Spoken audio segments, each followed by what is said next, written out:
discuss about learning situation. Our learning situation is the storytelling is effective strategy for improving children's language ability, the creativity and the social connection. Developmental milestone.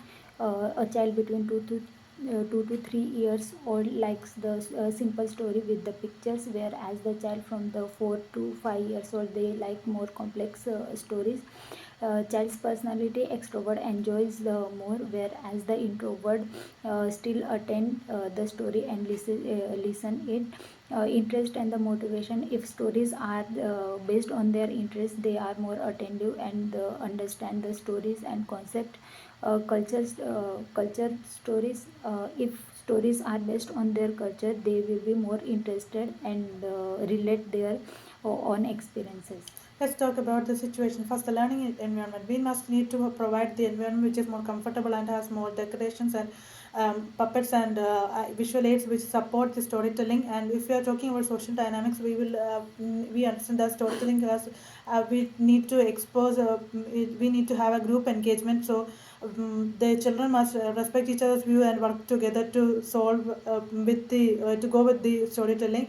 And for educational method, according to age appropriateness, we can add different activities, including asking riddles or creating their own scene to other than the one that's there. And for activities, we could do the post storytelling activities, which including the painting of scenes, as well as the adding of additional scenes or additional of adding of role play based on the story. External factor affect to child behavior, that family dynamic. If parents it's a telling story to children every day, so it influences them and they are acquainted with that in environment. Media and technology. Nowadays many applications are available like Tale to Go that promotes storytelling. Peer influence. If children's peers are attentive there when while storytelling session, so they stimulate same environment as their classmates. So, role of child and adults. For we choose two pedagogical methods to understand the role of children as well as adults. The role of child in Montessori method is that self-directed learner. The child directs their own their own story, and creates their own story and engages with that. And the adult will be acting as a guide and observer, which promotes the preparing the environment with the props and necessary support for the children. Similarly, for the high scope, also the child's role is to develop as an active learner, then transforms to the decision maker. Plan to review method is in that, which means the child plans the tales, and they plans a part of the story, as well as at the end they will be getting reviewed after the narration. And the adult's role is that to provide as a partner and a scaffolder, which means that they encourage with the children to share their ideas by giving visual aids and necessary support. Link between the pedagogical model and approaches as principle and values we have discussed. Approaches to take with children. I would create a setting with the carefully chosen resources and encourage youngsters to explore independently. For example, during storytelling session, I would give children child tools like as a story cubes or the pictures, uh, and I will function as a guide for them, an observer facilitating child's learning environment. And if I talk about high scope, the approaches, I would engage children in the collaborative storytelling activity where they plan the story together, decide the role, and act like they out of it. And they could create a story about the animal working together and solve problem, promoting teamwork and the imagination. Okay, defining the relevant strategies. What strategies we could use for child-centered learning? We That's a strategy which allows the child to choose their own stories in both the methods. The child choose their own stories, as well as by supporting their natural curiosity, it will allow them to expand more on their storytelling ability. when we will be giving them pre-prepared environment, which including the decorations and the puppets, as well as the situations that stimulate them to be more on the storytelling, creativity, creativity area, as well as for observation and guidance. The child will be observed to understand what they have learned and what they have need to be achieved. And also having open-ended questions, the child will experience more and they will expand their knowledge, enhance their knowledge. And also for that we could use in Montessori method, they'll be having practical tools and which including puppets, and beads, etc. For they will also given the freedom within the limits, which help them to develop within a limit. And for high scope, they will have the plan to review method, as we mentioned before. The child will be having the active participation. They will interact with each other and learn more and share, develop their ideas. The scaffolding will be provided as a supporting to to enhance their thinking ability, as well as they will have a social collaboration. They work together as a peer group and they learn through the activities. So there are different means of implementing. We could use the structured framework. We could use interactive tools, as well as we could provide reflections. Consider the learning situation and characteristics. It's very important to the learning. The strategies should be appropriate. Learning and environment would be the setting should be inviting and easily accessible things such as the books, prompts, and the quiet areas of the reflection. Also, goal of the activity, encourage language growth with the vocabulary building material, discussing characters, feelings, and can help them build social emotional skills. The storyboards and other sequencing tools can be help promote cognitive growth. Let's talk about the health and the steps of, in order to we need to move it on a daycare setting, which includes we need to have a created menu based on the Canada's food guide. And by that we will have a balanced nutritional the child will meet daily nutritional needs through food, as well as the child will be having hydrated through the water, and it will the child will be more exposed to the food item, and this menu will be shared at the end of the video. But let's move to the next part.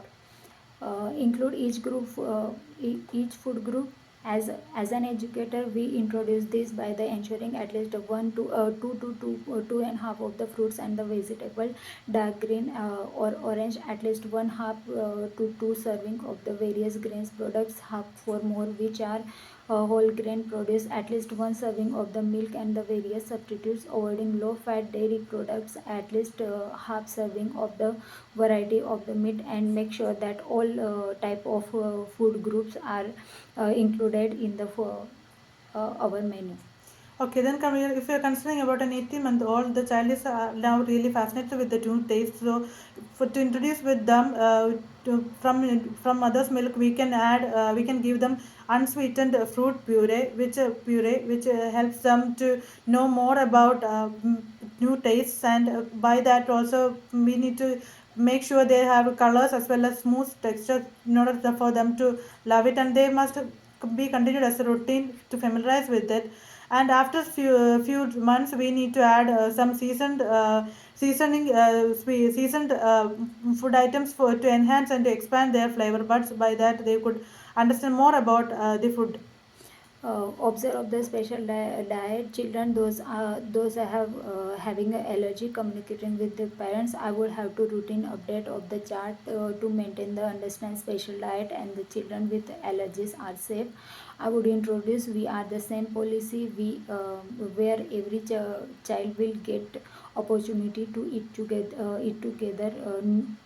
No one should be excluded from the group, as they are the everyone is the part of the our class. So how to understand or how to avoid the allergic food? We need to check the label of the content before buying, and understanding what are the contents are there and what are the allergic contents can go to use. We can use the track of allergic food and potentially hazardous food chart. We would use that. And also I could use the list of allergic food items and name of the children that are allergic to food items, as well as I could communicate with the cook and to make what to be served and what not to be served. I could communicate with the parents also to understand more about whoever has the allergy and whoever does not have, to understand cutting based on the shape, avoiding cross contamination, and proper use of EpiPen and easily available of EpiPen is are also effective for avoiding allergic reactions. Proper writing of the menu, I would provide a form including all allergies and the space for the parents to add the suggestion. Similarly, I would provide additional support every Monday and explain the menu to the parents when they drop their child. And for talking about hygiene rules for handling food, we could just say about 4 steps are there, including the cooking, which includes we need to be aware of the internal temperature during the time of cooking, as well as uh, for the checking of for the products, for the ingredients, we must use the thermometer to check the temperature, and the food must be served hot and clean. And for the cleaning, we would say that hand must be washed by both whoever that handles the food, including the cook, the educator, and even the child. And they must have the personal hygiene. They must also be cleaned surfaces for both cleaned and sanitized surfaces for wherever they are in. And for storing, they must be stored in two different which means that the raw and the cooked one must be stored on different with lids, different with lids. And for the utensils, they must be separated to avoid the cross contamination. And the raw and ready to eat items must be having two different containers and must be stored differently and avoiding exposure to air. To ensure safety, I would add pictures showing what is good of them as a utensil. Similarly, taking a case of the fruit salad, making with the children, I could demonstrate cutting bananas with the child safe knives Knives. and even a melon. For children, giving the silicone spoon and the wooden fork with the removable silicone handle can help children to be safe and safe with utensils. And for storage of this the food items, I will also follow the same rules as we have mentioned, as for the cleaning, the cooking, and storing, as well as the separating. And for storing of the materials, as well as cleaning and sanitizing, the food must be where the areas must be clean and will be sanitized. As well as for the storing of the materials, they must be stored in a separate container. And there must be having a the baby fridge, which includes the fridge with the baby, the milk for the baby, as well as containing medication. And the access to the this type of access to this type of baby fridge will be to the educator. And the cook only have the access to the fridge for the or the refrigerator for the daycare. And they must also ensure that the name of the items must be put on the lid of the and the date of expiration, or on the day on the container box. Respect for the family beliefs and the habit. Every family has their perspective to choose their food menus. So, as an educator, we should believe and respect their habit, and we should understand the all type of culture and include food accordingly. And for the relevance of information on food and preparation, we could say that we could encourage a child about food preparation, and we could give them the age appropriate material, including child safe material, and they could engage with them, and they could learn from it. They could love working with that, and having help them to find the natural sources. They would get to understand more about the nature, as well as more about the food item, as well as they will be focused more on dietary types to avoid and to have the simple hygienic practices. Presentation and the preparation, uh, mm, to ensure that the food is cooked and the presented attractive manner for the children, as they are children are uh, easily get attract with the attractive things. It should be proper arranged and garnished, so they will be ready to eat happily, and they will enjoy their meal time. For ergonomics, rather than slouching and bending onto the for food time, we could use the supportive seat while providing or while engaging with while giving food to the infants. And if we're talking about including variety, we could add a theme-based environment, which including like broccoli as a tree and chopped vegetables as rocks, providing positive model techniques and encouraging self-eating techniques, and also different shape cutters to provide them and to love their new food items. Maintain hygiene during the mealtime by the washing hands, sanitizing utensils, and cleaning eating surface. It's most important, and also we should ensure the temperature and the pieces to cut into the little pieces to prevent the choking hazards. And we should aware about the allergies as well. And for the adoptive attitude, we could give them without forcing them. We could allow them to eat their own way, and we could add colorful food plates. We could have sensory opportunities for children to experience the food as well as to encourage the children with positive feedback.